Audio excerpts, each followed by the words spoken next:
Hello, good morning to everyone. I hope you can see me well and hear me well rather than see me. Um, First of all, thanks for joining the session.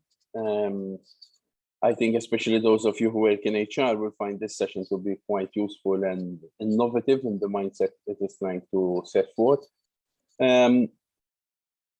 Before we get into the subject of VORPS, the voluntary occupational retirement pension schemes, and how they can be used as a strategic HR retention tool. This presentation is being done as a joint effort between EMCS and the EMCS Academy, as the training arm of EMCS, and JAMA, as the campaign under the Ministry for Social Policy, Family, Children, so on and so forth. Without further ado, I will leave it up to my colleague Francesca, who can use the very first few minutes of today's session to introduce EMCS Academy and what it's all about.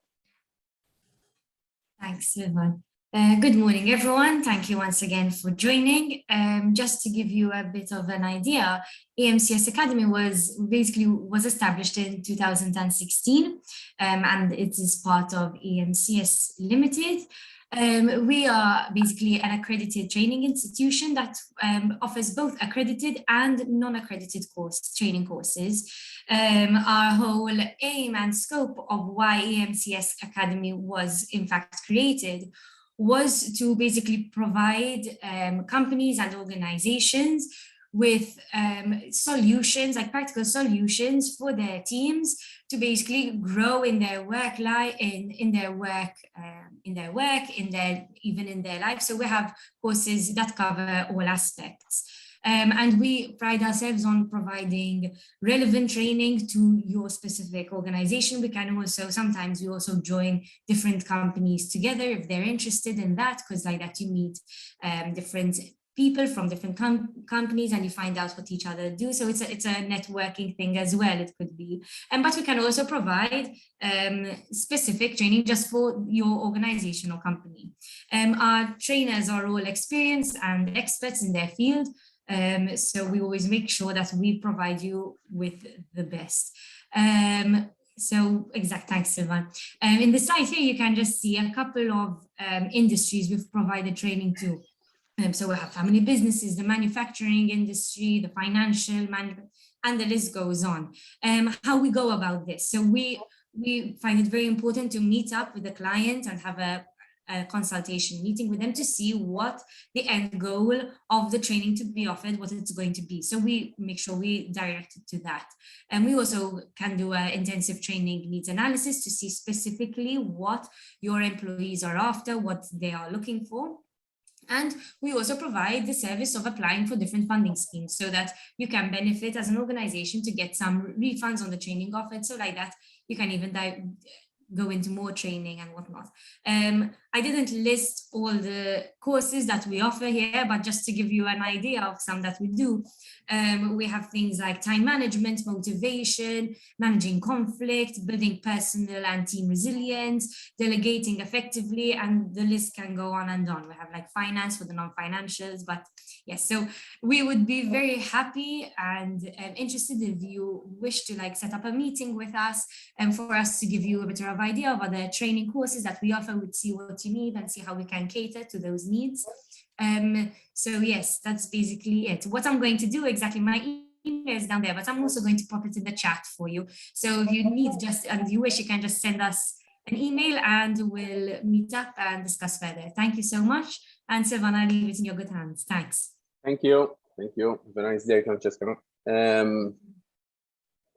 So we can start with today's session. First of all, obviously, as I said, this is a joint effort between JAMA and the EMCS. And obviously, after you've heard a bit about EMCS, here is a slide that gives you some information about the JAMA campaign. Obviously, the whole ultimate aim of JAMA as a campaign is to provide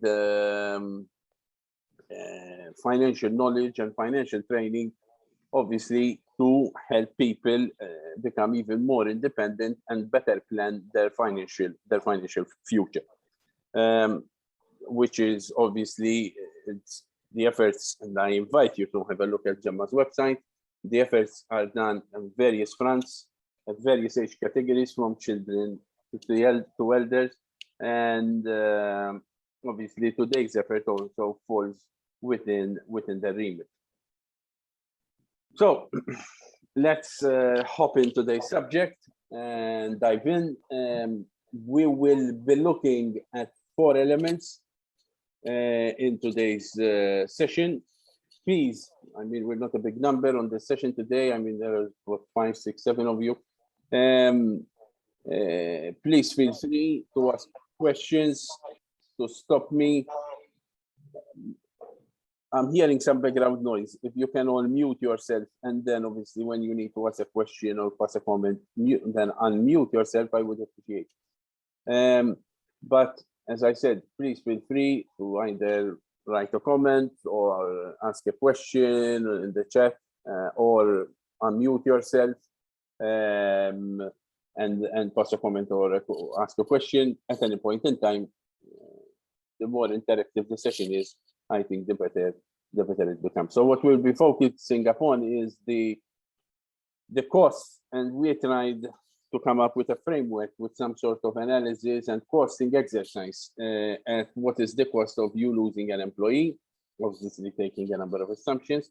We will have a look at an overview, a generic overview of the pension framework we have in Malta between the first, the second, and the third pillar. We will then dive in and see what are the rules and even tax benefits around the voluntary occupational retirement pension schemes. And then finally, we will also build a case with numbers and everything as to how VORPS can be a strategic HR retention tool, and the cost of the employer entering such a scheme are greatly offset by the reduction in cost when it comes to employee turnover, which is, as you most probably, especially those of you who work in HR, can surely attest, is becoming a very big headache, because we are operating today in a very tight labor market, which is what we're going to jump into immediately.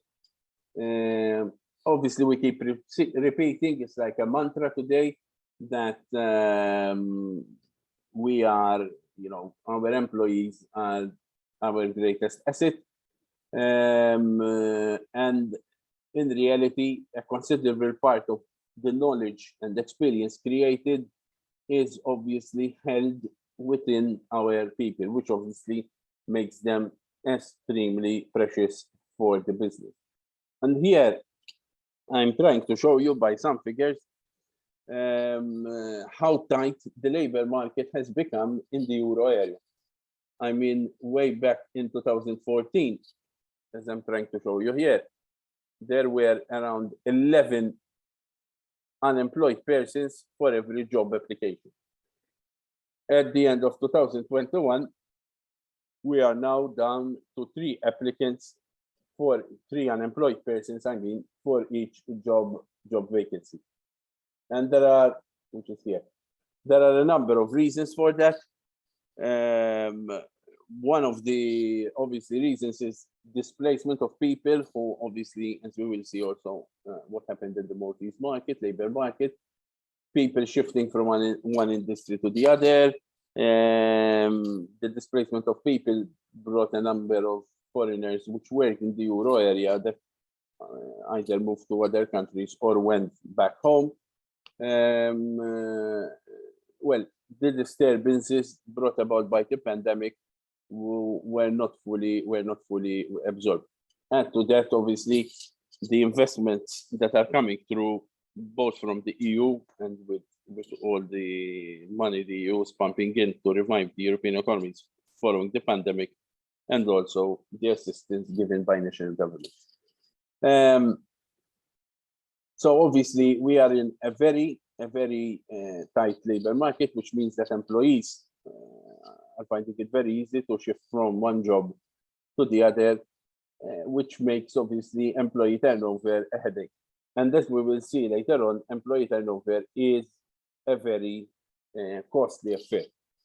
It is costly because it has a number of direct costs, but it also has a number of indirect costs because it affects business performance, and it also makes it more difficult for managers to manage businesses with people, obviously, with a constant change of people in their things.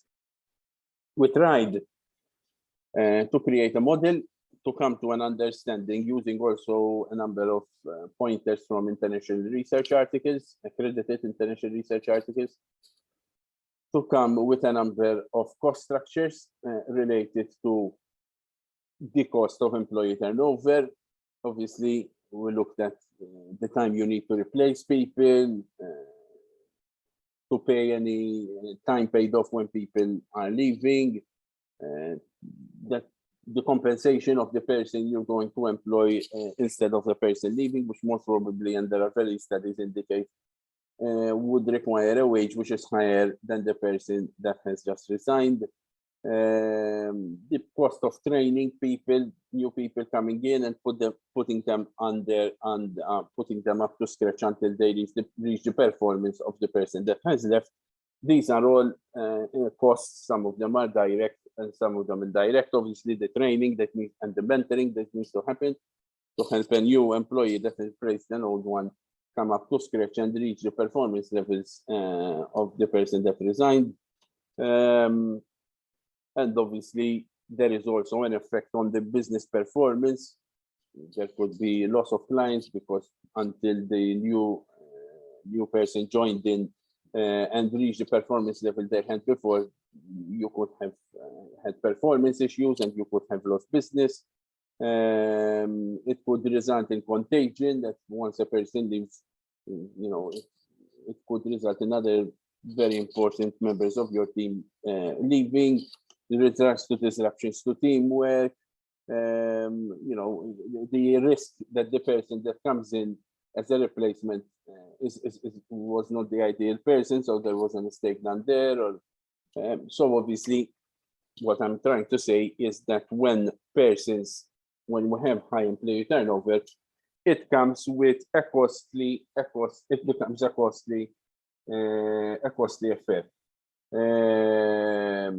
And what we have tried to do, we have tried to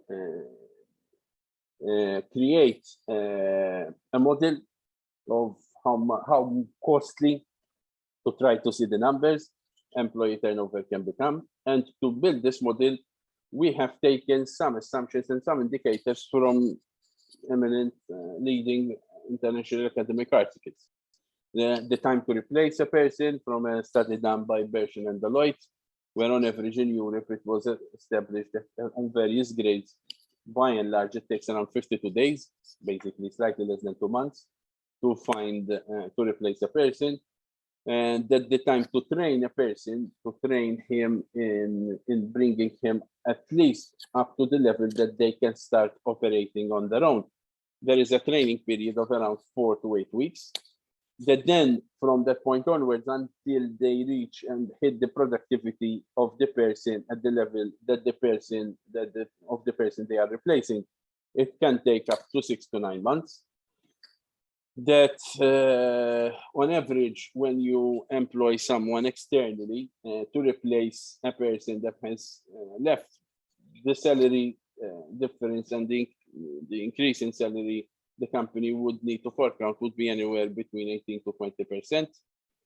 That when you take all these together, the loss in production, the cost to replace, the cost of higher wages, whatever, all the direct replacement cost to replace a person is around 50 to 60% of the annual salary of the person that would have just resigned.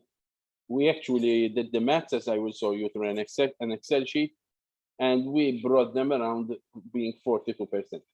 Obviously, I will explain the assumptions we will see. So the message here is that employee turnover is a costly affair.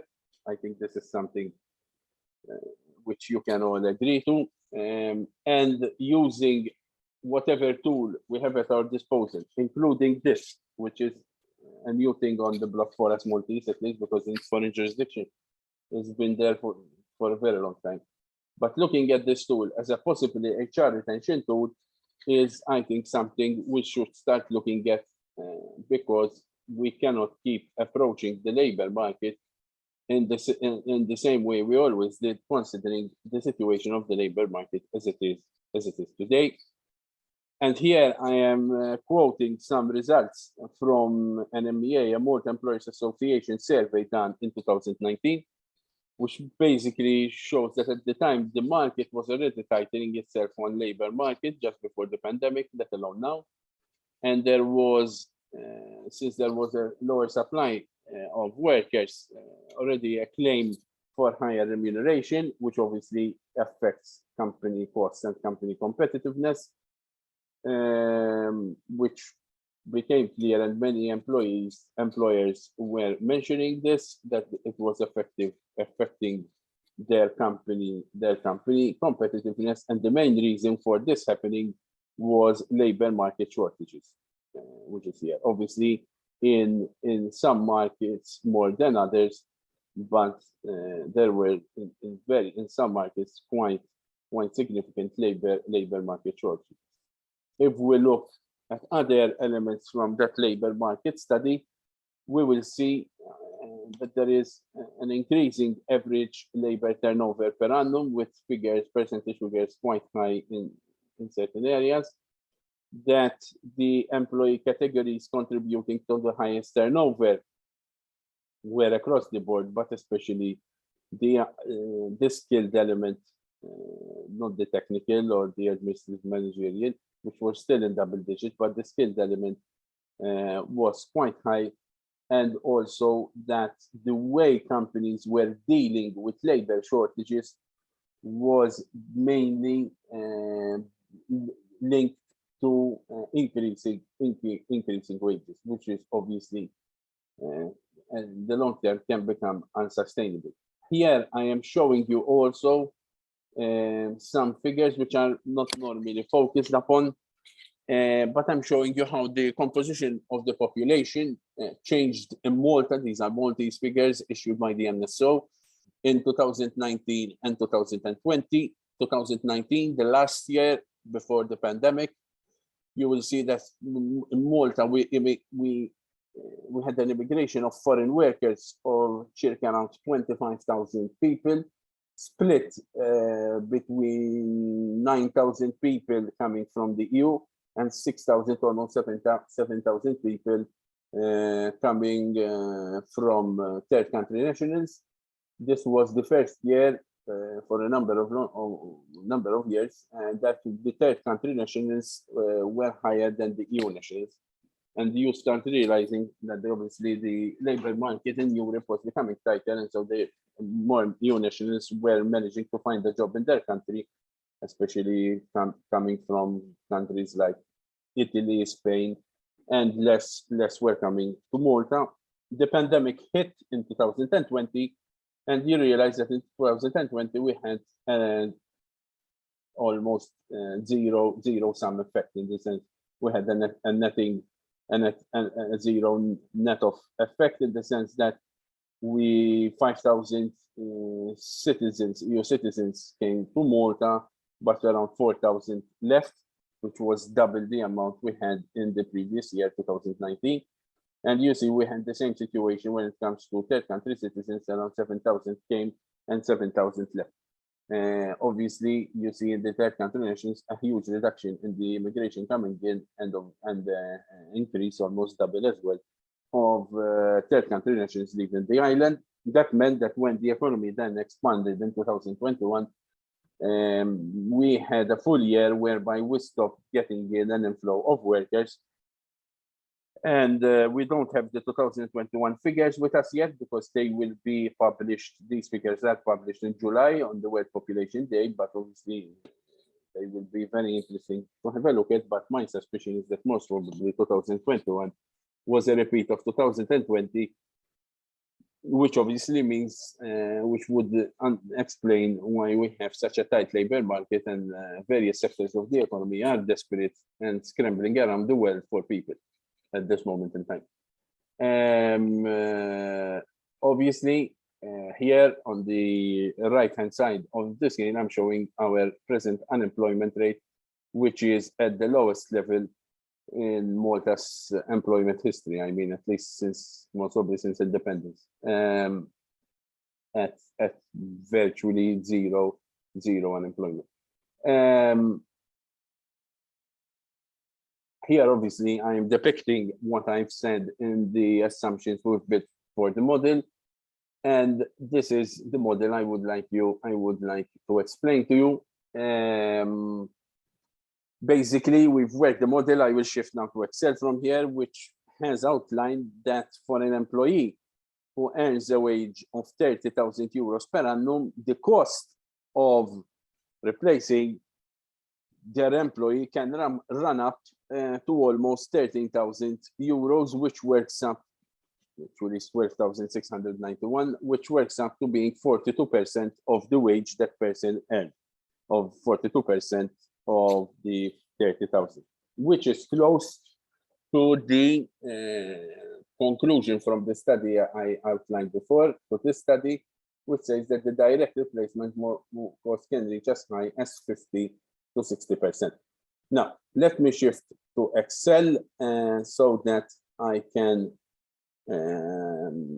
show you the model we have come up with.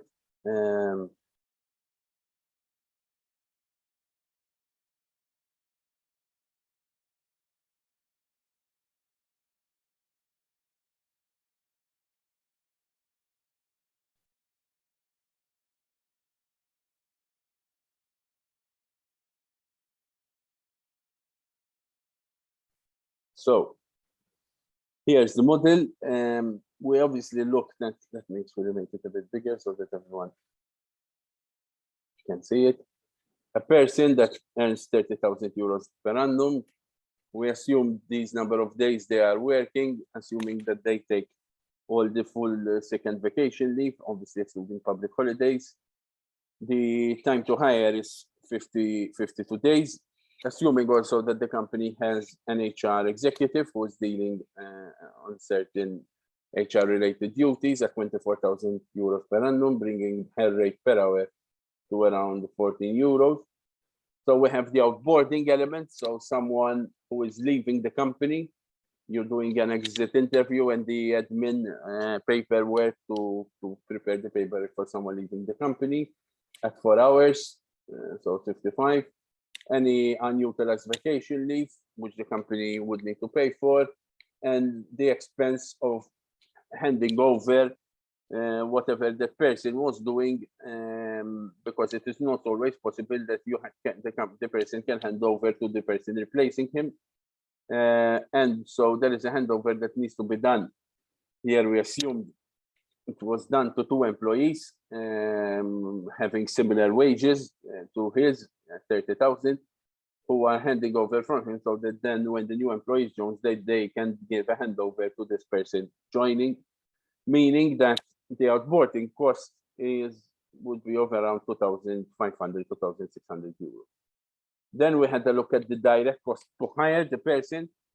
We assumed that hiring a person would be coming from a recruiting agency, and we assumed obviously there would be a percentage, which is around 8%, on the new person's remuneration package. And then obviously the processing of the applications, number of applications received, application review, reviewing the application, doing the interviews, interview hours, so total number of hours for doing all this for the application process is at the HR exec hourly rate would come up to that amount of money, which is quite conservative, to be honest. And And then when totaling that up, we're looking at a direct cost of hiring, which is around 3,000 euros. So there, just with outboarding and handover of the person leaving and the cost to bring in a new person, you're already looking at somewhere between 5,000 to 6,000 euros. Then you have the onboarding cost of the person that is now joining. Obviously, the administration cost for that person to be enrolled and the application forms filed, any induction training that person is given by the HR executive. Then there is a level of mentoring and coaching given by the employees, a lot of on-the-job training. And we included, this is debatable, but we included because in some instances, there is also some external training, technical training that would need to be given. When we put all this together, we're speaking around a cost of around another 3,000 euros. And then we look at the productivity. When a person is about to leave, we assume that the company has a profitability at the end of the year of 250,000 euros. And the number of employees in the organization are 20. And so when you take the number of employees by the number of hours they work every day, by the number of days they work in a year, and you take all that sum and you divide it by the total profitability, you can arrive at an attributable profit per day per employee of around 57.60. And there is a possibility of a loss of employee productivity, so possibility of loss between when the person actually leaves and until you get a person that joins, that is, can be around 3,000 euros using this parameter. Now, obviously, it depends how long the period, the vacant post period is between a person leaving and the person joining. Then there is also a decrease in employee productivity, both when a person is resigning. We all know that when a person has resigned and they are waiting the so-called notice, their productivity level is not as high as previously, but also the loss in productivity when a new employee joins and until they are up to scratch within a 6-month period. And so we have taken 180 days. Taking it on 180 days at around a 50% productivity level until it's tapered up. There you have another, taking the same average here of 57.60, you have another 5,000 euros cost. When you bring all that together, the total is of almost 17,000 euros. You reduce the wage you have not paid for the period that the person has resigned, has left now until the new person is found, and we have a replacement and you start paying the wage of the replacement. So you're saving there, we assume it's around 2 months. We're saving around 4,000 euros on a wage of 30,000. So the net effect is of around 12,691, which works out to be around 42% of the wage the person had. Now, obviously, we have taken some assumptions you might agree to, some assumptions you might not. But I think we can all agree that employee turnover, both when taken direct and indirect costs, is an extremely expensive affair. Now, are there any questions or comments?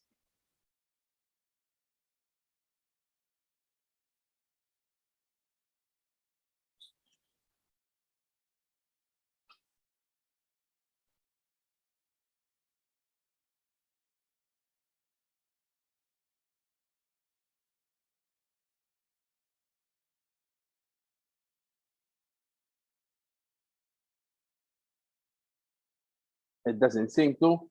There doesn't seem to be any questions or comments. So I am assuming that you have understood and you are in line with what I am saying, unless I am speaking on my own. I'm only saying Tonio, Mr. Bonnici, The rest of this is a blank screen, so I'm hoping that I am not speaking on my own.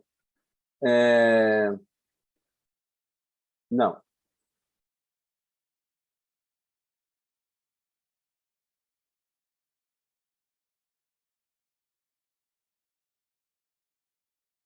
so let's look at the pension. At the pension system we have in Malta, and the adequacy, or clear, thank you, Tracy, and the adequacy of the pension system here in Malta. Obviously, we have the first pillar pension, which is the contributory pension paid by the state. We pay our social security contribution from our wage, and we get a pension state. Then there is the second pillar, which is what we are speaking about today, which is the voluntary occupational retirement pension scheme, when there is a pension scheme being offered by the employer with contributions to that pension scheme coming both from the employer and the employee. And then we have the third pillar pensions, which is when someone on a personal basis decides to invest and buy into a private pension scheme, but obviously not as part, offered by the employer, but on his own personal capacity, which is the third pillar. Here we tried to give an outline of the normal financial needs of a person, in very simple terms, of a person across his or her lifetime. Obviously, there is the first few years, normally the first 2 decades or a bit more, where a person is in education, so many times he is not or she is not generating any income. Then they initiate their working life, and for a good chunk of their working life in their mid years, they many a times people are earning at their highest in their lifetime, but obviously they are spending a lot of money because obviously they are setting down their life. So we have a lot of this savings, which is here, this red part here, because they need to buy a house, they are getting married, they are rearing up children, so obviously they need to pay for education, whatever. And it is normally that part of life where expenses are quite high. Obviously, beyond a certain age, we've put it beyond 50 years, it is time when things start settling down a bit, and normally people are at the highest wage level they normally attain, and a lot of costs are subsiding. People now, their children have grown, they do not enter a mortgage normally at that rate. Actually, at that age, normally they are ending up or have paid up the mortgage they had before, and which is now the period, this is the period which leads to retirement. And one of obviously the shocks, which is outlined by DLO here, is that unless there is another type of income coming in after your retirement, through a private pension, through investments done, it could be property investments, it could be financial investments, or the difference in income between the wage a person used to get, especially in the 10 years of their working life, and the income that person is going to get from the first pillar government pension is huge. And unless there are savings that can cushion that difference or other sources of income, obviously that will have a direct impact on the quality of life that person will be able to live during their pensionable years. On average, we assume that the pensionable age period, if we take the average life expectancy of persons in Malta, can range from anything between 19 to 24 years. Actually, females are, since they have a longer life expectancy, so they are likely to live a slightly longer pensionable period. they, unless they can cushion the difference between what they used to earn if they used to work before they retired and upon retirement, through alternative investments, through savings, through private pension plans, whatever the case, they are likely to suffer most because they are likely to be living most during their pensionable age period, whereby they will suffer most from the difference between the wage they used to get and the state pension, making them obviously the most vulnerable, especially if they used to get to pensions with when their husband was still alive, and then obviously when their husband dies, if he dies beforehand, they would also not be getting the two pensions.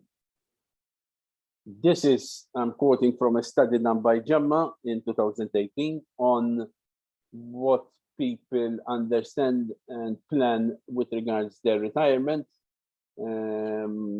Obviously, there were questions asking people how confident they are in retirement planning, with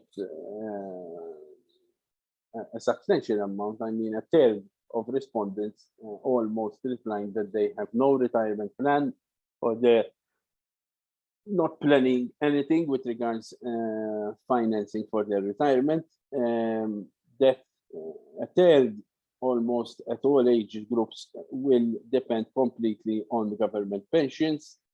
The rest will withdraw from savings done during their lifetime, with only 1/5 of persons claiming that they have a private pension plan, and this goes down to 1 in 10 for the younger age groups, and negligible numbers, almost very small percentages, claiming that they have an occupational pension plan, like the VORPS we are discussing today.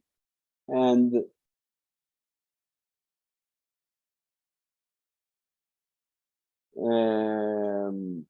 you will see that, especially in certain instances, there are people who already are having issues with making ends meet in the pre-pensionable age, let alone if they if they have to rely on the state pension after they retire. Obviously, the quality of life, the concept here that the quality of life in retirement is based on the difference between the pension income and the income from employment, especially if the pension income is going to be just the state pension, which will directly affect that difference, the quality of life in retirement. Here, obviously, I'm highlighting the difference. If someone is today earning a salary of 25, 30, 40, 50,000, and the maximum annual pension is of around 16,000 euros, obviously, then there is a huge difference. And if you're on a wage between 30 to 40,000, that pension means that you are, by and large, it is half the amount you are getting today through your wage.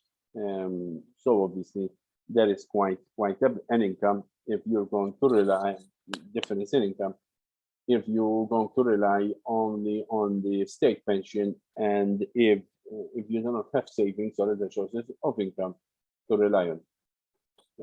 From a study done by Gemma, it was established that if during your pension period, you at least have an income that is close to 55 to 65% of what was your income during employment, you can live moderately well.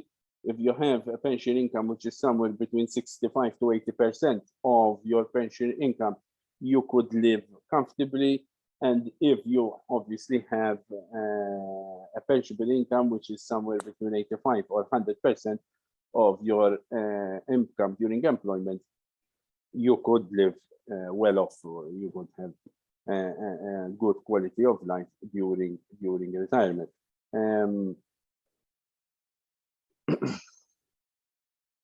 Here we are outlining the importance, actually the power of compounding. Just to give an example, if you're investing 1,000 annually, which just comes around to around 83 euros monthly at a 2.5 interest rate. Over 40 years, that sum, with the interest as compounded, comes up to almost 72,000 euros. And so on and so forth. I mean, in over 15 years, it comes up to almost 20,000 euros. So obviously, when the message is, the earlier you start investing in a pension plan, the likelihood that the payout at the end of it will be obviously higher, meaning that you will be able to sustain a better quality of life when you retire. Let us focus now on the voluntary occupational retirement scheme and what it's all about.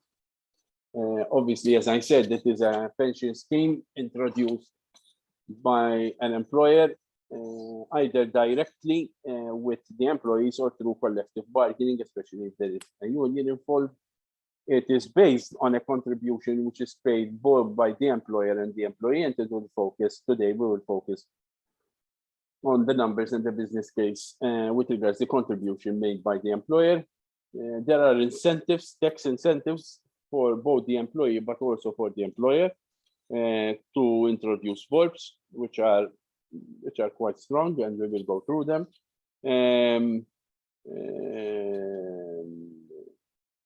Obviously, there is a model we have built in order to run the numbers and see the business case of investing in VORPS, especially when it comes to the cost of employee turnover.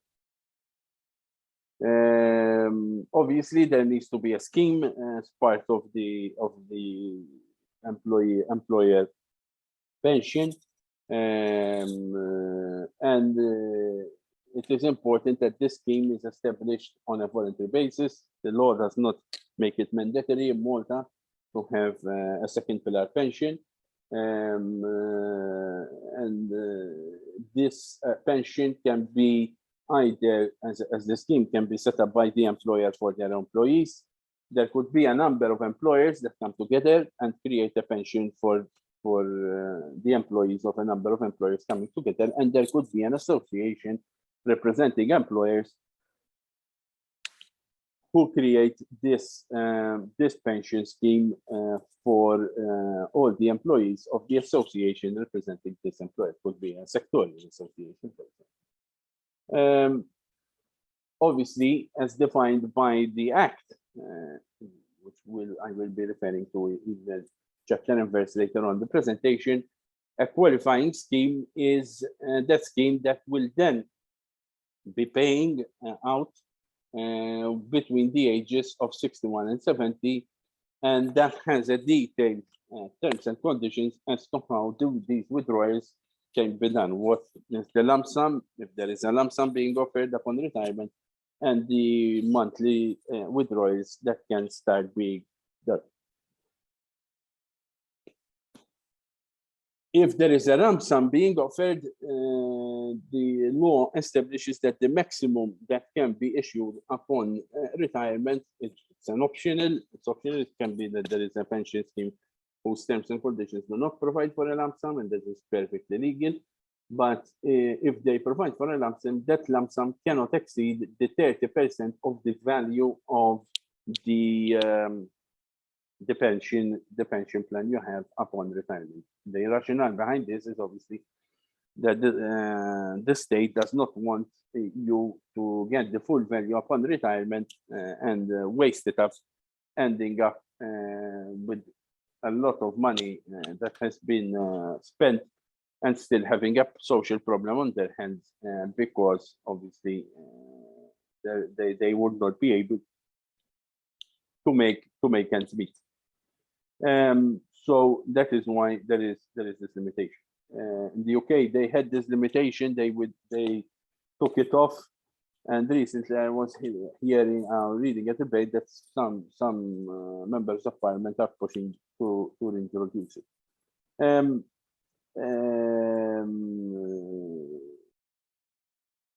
So that is obviously one of the rules with regards to VORPS. When it comes to benefits, and this is extremely important, obviously there is a tax credit given to the employee who is contributing to the pension. But there are also two other benefits which I will be focusing upon being given to the employer. So when it comes to the contributions being paid by the employer, up to a maximum value of 2,000 euros per annum in contribution being paid are allowed to be included as deductible expenses in the P&L of the company. So obviously, if the employer is contributing 1,000 euros per annum for each employee, they obviously can include as a taxable expense, and so they reduce the profits, and so they reduce the tax bill at the end of the year, and the 1,000 euros paid as a contribution to VORPS for each employee. If the contribution is 2,000, then there is per employee, then the full 2,000 per employee can be included as a taxable expense in the P&L of the company. If of the contribution per employee by the employer is higher than 2,000, it is 3, it is 2.5, it is 4, or whatever the case per annum, then the maximum capped the tax deductible expense remains at 2,000. Okay. The remaining expense, the difference between 2,000 and whatever is being paid per annum for each employee as a contribution to the pension plan, is not tax deductible.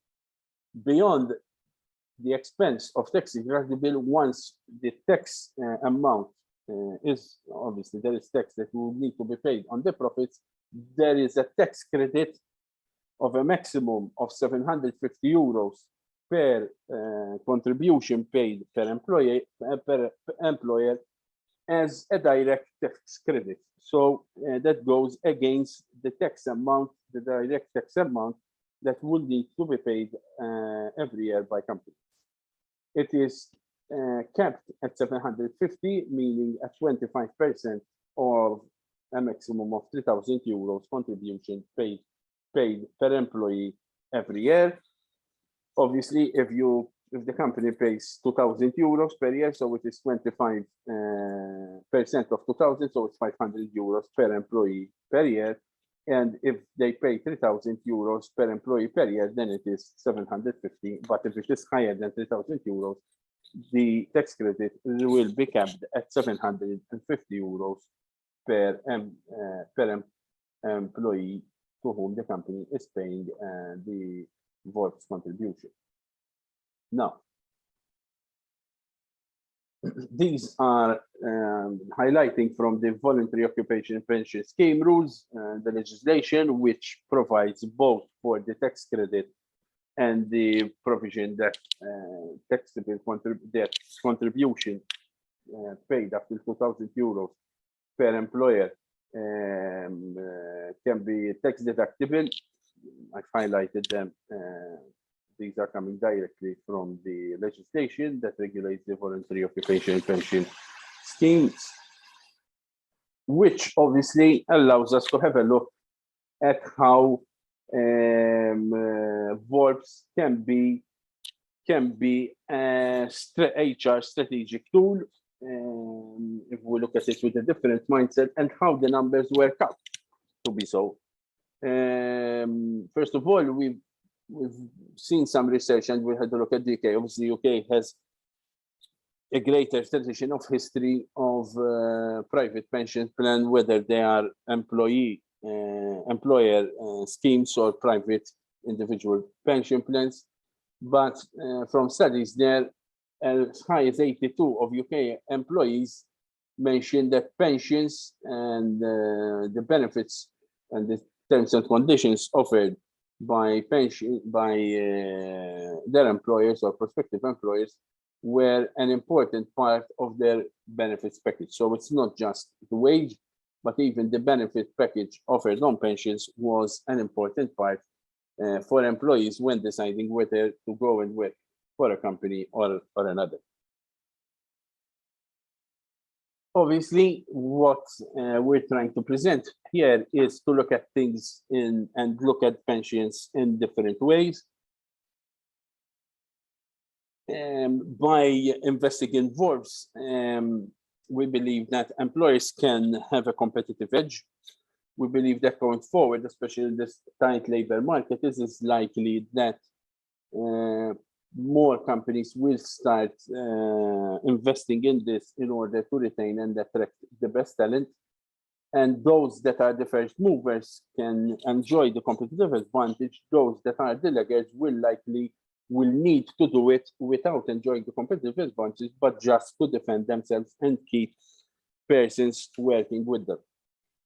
So the sooner you move on it, the likely is the effect of enjoying the benefits rather than being a laggard and then having to do it just because I know everyone else has done it, and you don't want to lose workers to the competition or to other employers.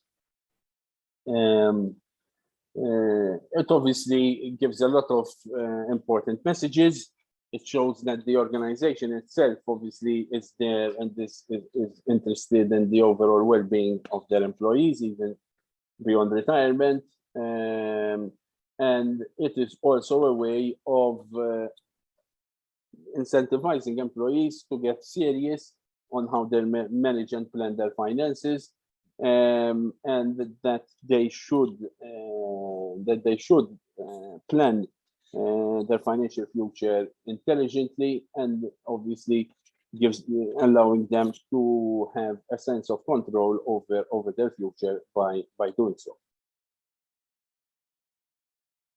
And here we're presenting how the numbers can work out, obviously taking a number of assumptions. So we have taken three scenarios. A scenario whereby there is a company that does not do any VORPS, does not offer any employee pension scheme. There is a company, the second column, that offers a pension scheme for their employees, whereby the company contributes 3,000 euros per annum per employee. And then there is the third column, which is a company that offers a pension scheme, a VORP scheme, but at a lower level at 1,000 euros contribution per employee. Assuming that the company has a taxable profit at the end of the year of 250,000 euros, they obviously have to pay tax on it at 35%, which leaves them with profit after tax of slightly under 163,000. With regards to the cost of the contributions, obviously in the first column they did not do any contributions, so there are no costs there. In the second column, they have contributed 3,000 euros per year per annum for their employees, so it is 60,000 euros. But then they got the deduction from their tax, because they could deduct 40,000 euros, a maximum of 40,000 euros from their profit, because that is the 2,000 euros is a tax deductible expense, and if you do 35% of 40,000 euros, it works out to 14,000. So there is a saving of 14,000 euros, and then obviously there is the direct tax credit, which in this case works out at 750, because it's 25% of 3,000 times 20 employees, which works out at 15,000. So the net cost of VORPS, when you take the tax benefits, is of 31,000, 60,000 minus 14 minus 50. So the profit after VORPS, when you delete the 162,500 minus the net of VORPS, it is 131,500. However, if you divide the actual cost of the VORPS of 31,000 division by the number of employees, that works out to 1,550, which when compared to the cost of losing one full-time employee, and if you can reduce due to the use of VORPS as a strategic HR retention tool, obviously the cost per employee of VORPS when compared to the cost of losing an employee, it is almost a no-brainer. In fact, if you do the maths, at a cost of 31,000, and the cost of losing an employee is around 12,000. If VORPS, taking this assumption, helps you to at least retain 3 employees, it basically has paid up for itself.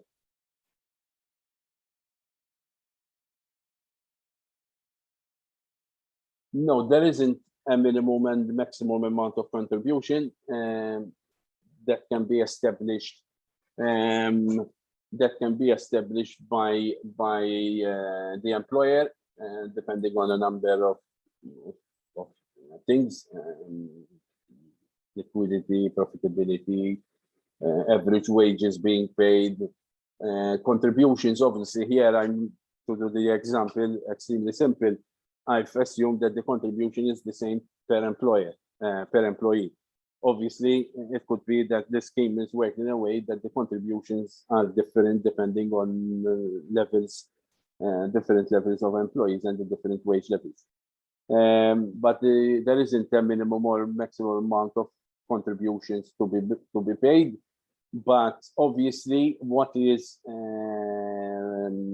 kept obviously are the tax benefits, which is why we're using these numbers, because the benefits, as I explained, are kept on one hand at 2,000 euros contribution when it comes to taxable expense per year, and when it comes to the tax credit at a maximum of 3,000 euros contribution per year, 25% on a maximum of 3,000 euros contribution per year, which works out to be 750 tax credit per contribution paid per employer.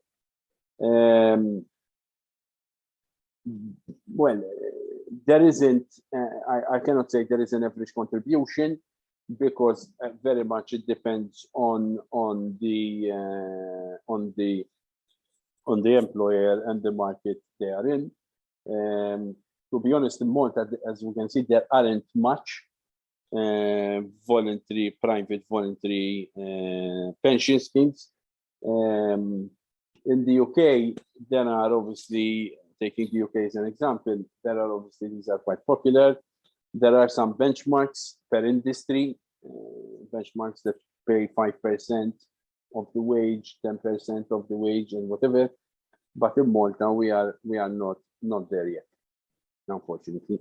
And the reason why we're doing this training and we're pushing forward this message is to try to change the mindset and try to approach the labor market differently, especially in this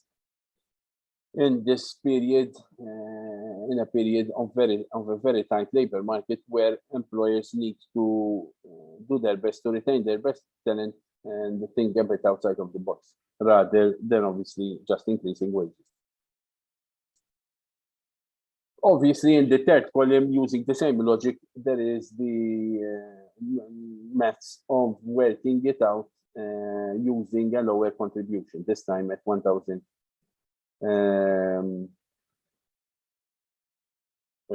No, the employer does not need to match the employee's contribution. It can be higher.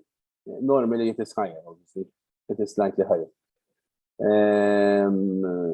because obviously the employee has a limited amount of financing that can contribute as a percentage of the wage to be able to then continue with their life and have a wage they can spend. But there isn't a hard and fast rule that it has to match the employee's contribution. Obviously, if it's going to be lower than the employee's contribution, the contribution made by the employer is going to be very, very minimal. So the normal, it is higher. It is higher. The employee's contribution is higher than the employee's. Besides, obviously, it would have a reverse effect on the morale and the benefit you're trying to get from people sticking with your organization.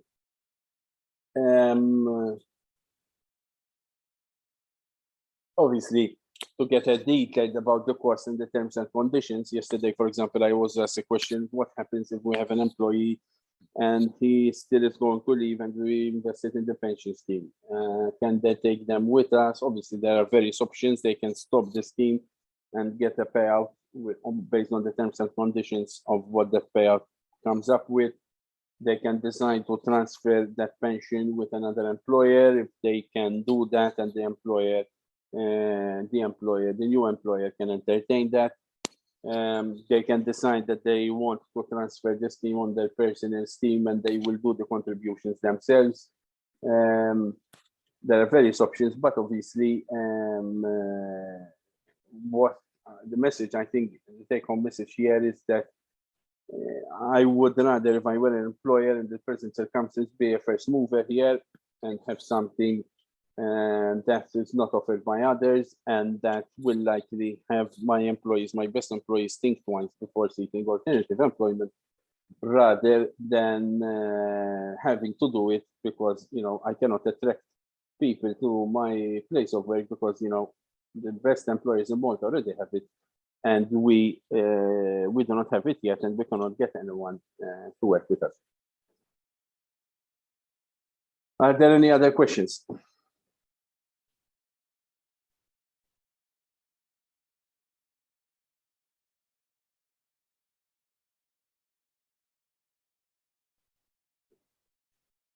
Any other questions or comments? Can I ask something, please? Yeah, sure.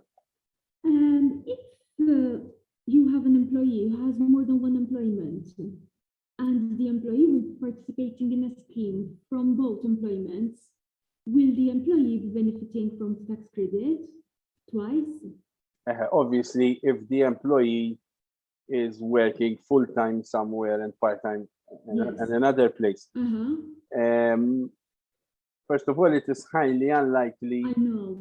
that I know, someone but who is just in part-time will be offered that scheme for the simple reason that in part-time there is normally no contributions being paid, so on and so forth, and it is very difficult to have someone who is doing part-time to be able to pay. Strictly speaking, in theory, it can be done. In theory, it can be done whereby someone has two pension schemes and they are contributing to both, and the benefits being offered, that the tax credit, are being linked to someone who is in full employment. Full-time, okay. Full-time employment. So sorry. whoever is working reduced hours, not full-time, they won't benefit. Because there are a lot of employees working on reduced hours. I do not think that they can, because the law is quite. Let me actually quote the law exactly, chapter and verse. It's discriminatory, yeah? It's a bit not just discriminatory. It's ambivalent. Is as well. It is ambivalent, if you ask me.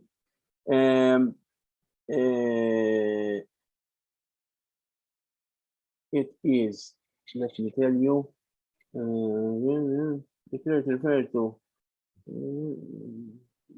When it comes to the definition of a qualifying employee, let me actually pull out the act, because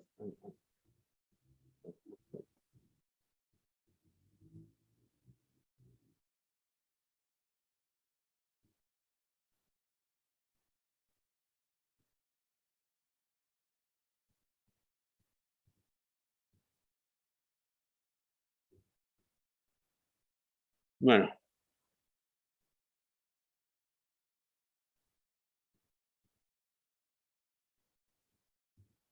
mela, I'm going to share the screen with you. Fakkarni x'ismek għax Charlotte. I've seen a lot of emails with clients of mine asking you things, so you're a popular name for me.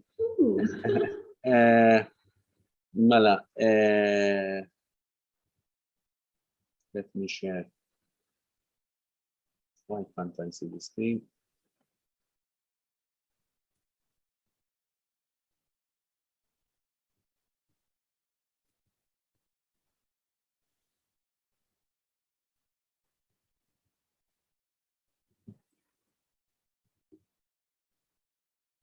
There it is. Mela, Mela, with regards to qualifying employee, the definition is the one here, okay? An individual on whose behalf or by whom contribution or payments to a qualifying scheme are being made and fulfills the requirement of Rule 4. So that's why I say the law is ambivalent. Hawnhekk mhux qed ngħidu mela part-timer, full-timer u dal-imbarazz kollu. Jiġifieri anyone who is going to do a contribution. Issa, jien nixtieq nara l-employer ovvjament kif se jaħdimha, jiġifieri ma naħsibx li l-employer ħajkun qed jagħmel contribution għal minnu part-time. Jista' jkun jagħmel contributions għal min huwa qed jaħdem bil-reduced, imma ovvjament għandi nifhem li l-livell ta' contribution għal min huwa qed jaħdem full-time u l-min qed jaħdem bil-reduced ħajkunu fuq livelli differenti. Ma tagħmilx economic sense il-ħaġa. Issa, with regards Rule 4, the rule shall apply in respect of foreign contributions to foreign scheme by on behalf of an individual, derives chargeable income in terms of Article 4B of the Act, and is due registered for Maltese income tax purposes, is employed by a qualified employer, does not benefit under the highly qualified persons rules. So kif qed ngħidlek il-remit u il-definitions huma quite loose. There are no restrictions. M'hemmx restrictions partikolari. U dejjed nikkwota mill-liġi direttament. Għax hekk naħseb l-affarijiet ikunu iktar sempliċi. Very much. Issa ovvjament jiddependi mill-employer u whatever. Jekk l-employer ħajmen xi ħaġa li bil-Malti mitlob jieħu l-benefiċċju tagħha iktar joħloq unrest mal-ħaddiema tiegħu, naħseb ikun qed jispara f'saqaq. So, issa, di għadna fil-bidu f'Malta, ġifieri din hija liġi li ilha ħarġet mid-2017 u ġiet updated b'iktar inċentivi fit-2019 kif qed tara. Però take-up tagħha kien miżerabbli, ġifieri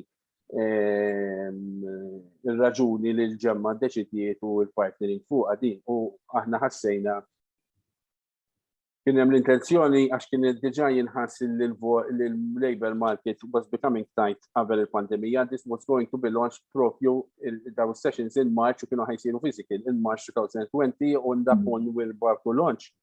Ġiet il-pandemija u kellna waqfu kollox. Meta sar dal-perjodu tal-pandemija u s-raffariet jissetiljaw u għall-inqas fuq in-naħa tal-pandemija. U is-suq tax-xogħol effettivament sar iktar tajt milli kien qabel meta bdiet il-pandemija, il-bżonn ta' din u li noħorġu daw is-sessions għall-employers u għall-HR managers tal-kumpaniji u tefer, ħassejna li kien terġa' jikbar milli kien qabel. Għax fil-waqt li fil-bidu meta bil-pandemija jkunu qed naħsbu li ovvjament dak all the disturbance jista' jkun hemm nies li jtilfu xogħolhom. Dak kollu li ġara bil-għajnuna li tal-gvern biex iżomm ħafna kumpanija għaddejjin. Da ma ġarax, il-kabir ekonomiku 2021 kien pjuttost sostanzjali u llum qegħdin fejn qegħdin with the labor market we have today. So I think now is the right time to bring this to your attention with the advanced tax incentives that there is, because it is a period where I think employers, to keep their best people, have to start looking outside of the box, and this could be an option which most probably works out as obviously at a cheaper option than losing your best talent, and even a better, a less costly than just giving benefits which are just related to increase in wages. What happens when an employee resigns from employment and therefore can no longer continue contributing to the... Yes, so that was a question I had yesterday. Okay. That very much depends on the terms and conditions of the scheme you have. There is schemes that allow you to exit early, some of them just at the value of the scheme at that point in time, or with a haircut. The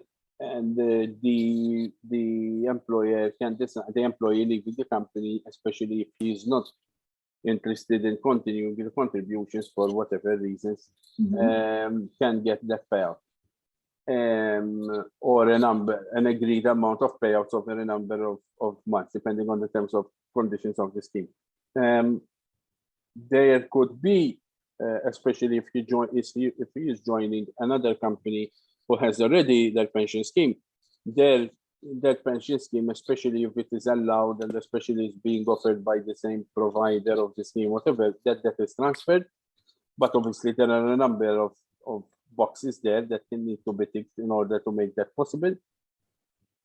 Or there is a possibility that whoever is leaving the company, and if it cannot be transferred, they can decide that they want to continue the scheme on their own and obviously continue doing the contributions themselves. Really, there are a number It would of. be a dual contribution. They have to pay No. their portion and the employers as well. They can decide, yes, that they Because the can. employer obviously is not going to they- continue paying They for can an decide employee. that they can pull the full amount or that they can continue it at a lower level. However, this all is dependent on the terms and conditions of the provider that is offering the scheme with the employer. So if you're going to offer this scheme with, I don't know, ABC Limited, which ma nsemmix ismijiet, Okay. upon entering the scheme, you obviously have to get all these terms and conditions outlined and ironed out so Okay. that you know exactly, and obviously the employees are informed about it. The terms and conditions, many times there are standard terms and conditions which are offered by providers of such schemes. Then there are, especially when there is a number of people, mhux ħammur jinsilva mifsut waħdi u ħanieħu pension scheme dak li nieħu li għatin jinsuqat jagħmel skema għalija. Imma meta you're going with, I know, you want to do a scheme and you have the agreement of 50 employees. Obviously, there will be more flexibility considering the sums involved and that it's an employee scheme of amending certain terms and conditions to the needs of the business per se. However, obviously, that is a matter of negotiation and dealing between the employer, an element even the employees, and the provider of the VORPS scheme on the other hand. Thank you. Hi, good morning. I have a question Sure. with regards to the providers of VORPS. So Mhm. is there an official list that one can contact? Well, the providers of pensions schemes in Malta for the Maltese, very much those that are licensed here in Malta, but they are offered in foreign jurisdictions and they passported, are the ones that are licensed. Really, the ones that are licensed to offer pension schemes. MFSA, if you go on the MFSA website and you have a look, they have a section on the MFSA website. Let me tell you exactly, because obviously they are licensed by the MFSA.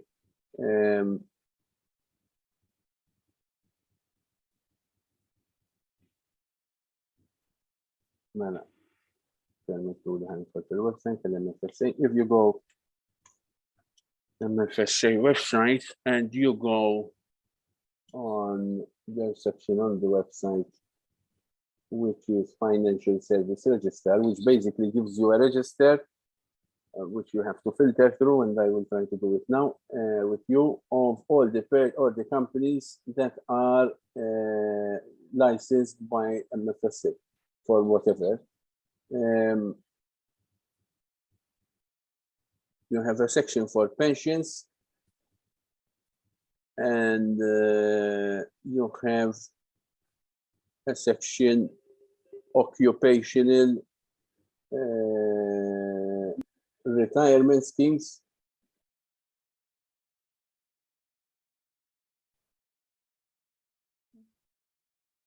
Who has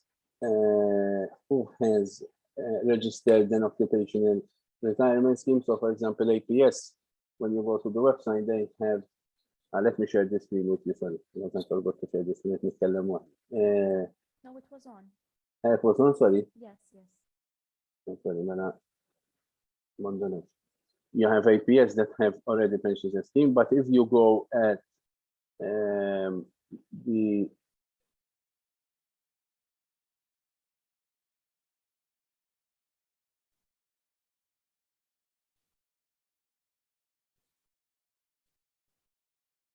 Mhm.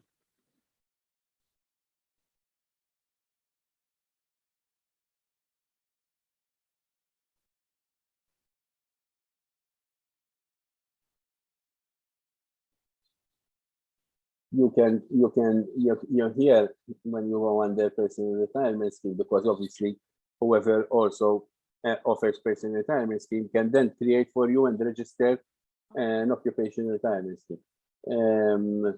Elmo retirement plan, Gemstone, Infinity, ITC, Camuna, Lifetime, Melita. There are a number here of retirement schemes here that are listed here. And I believe that if you like to have a look.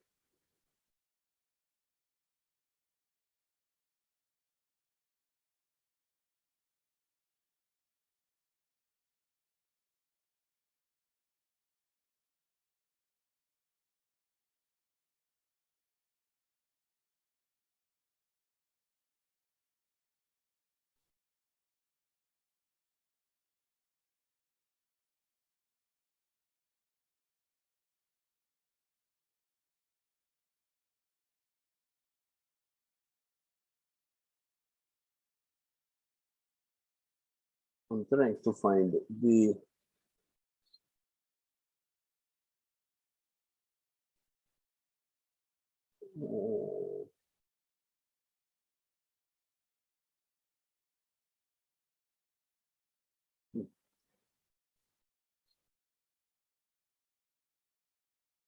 for example, Tarakna Koshkiri have their own pension scheme as well, which they offer also as pension-based services. Obviously, Middle Sea have their one as well. Eva Life, I think, have also entered this market.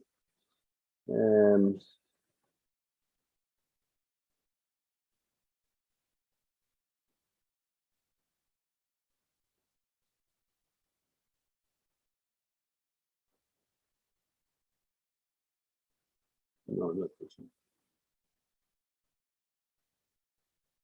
If you don't find it here, you can also send an email to FMSA, the Pensions Division, and they will also send it to you. Because I did it once. Here you have to stay fiddling and seeing the various registration levels as I am doing. Toqgħod tagħmel tabulation. Għax ovvjament mhux kulħadd irreġistra tal-kollox. But your port of call is MFSA. From where there you need to get the information, because these are registered with MFSA. Okay, thanks a lot. You're welcome. Any other questions?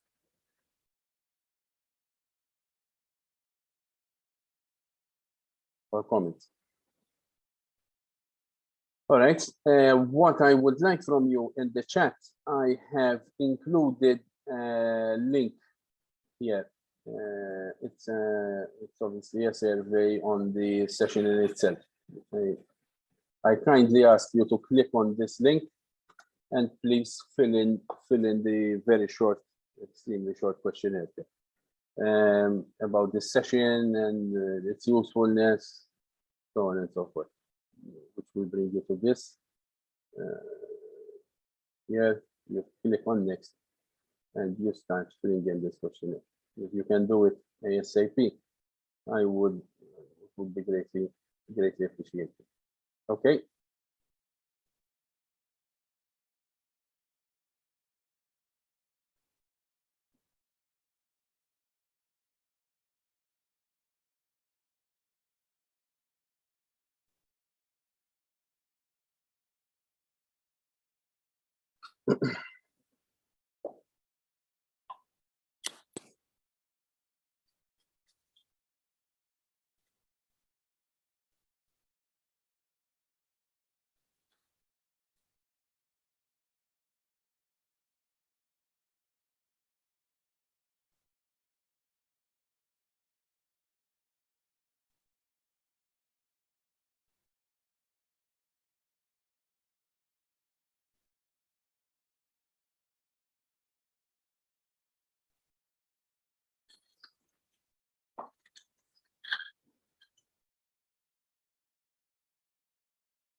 So I will leave you up to filling that. And I think we can stop the session here. I thank you for your time. I hope you found it interesting and useful. We're trying to, come up with some numbers so that it's not just, me talking, but in order to make it thought-provoking. Should there be anything that you would be interested in, please feel free to contact us. My email is, I'm sending you my email. Is this one, whether it's related to training as the SCS Academy, as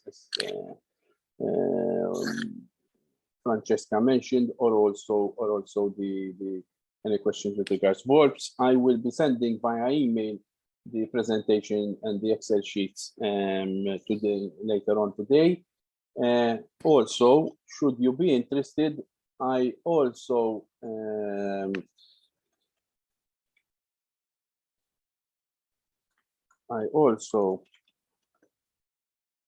write a business blog on issues related to businesses, especially SMEs and family business.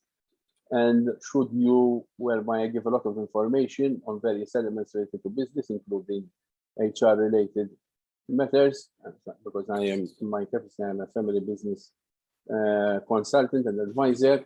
My blog is the one, the link, I've sent you the link now.